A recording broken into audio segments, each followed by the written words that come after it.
ઈશાન, અહીંયા આગળ આપણી પાસે બે એરો છે, એક પર્પલ છે અને બીજો ઓરેન્જ છે.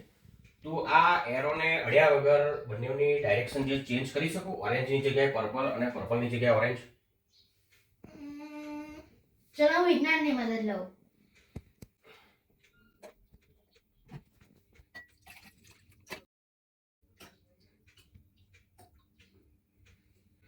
અહીંયા આગળ તો એરો જે છે એની દિશા બદલાઈ ગઈ છે.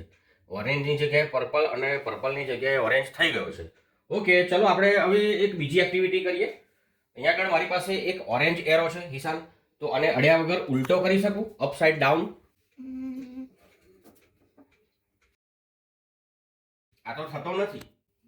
નથી થતો. ચલો હવે પરિસ્થિતિને આપણે બદલીએ.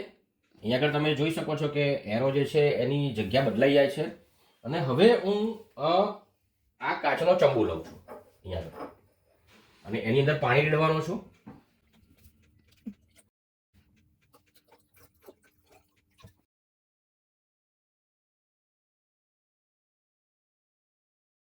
અહીંયા આગળ તમે જોઈ શકો છો કે આ એરો છતો છે, પણ આપણે આ ચંબુમાંથી જોઈએ તો એ ઊંધો દેખાય છે.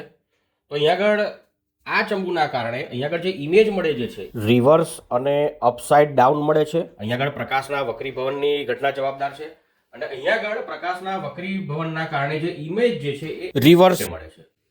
એટલે જે પર્પલ એરો છે એની જગ્યાએ ઓરેન્જ દેખાય છે અને ઓરેન્જની જગ્યાએ પર્પલ દેખાય છે.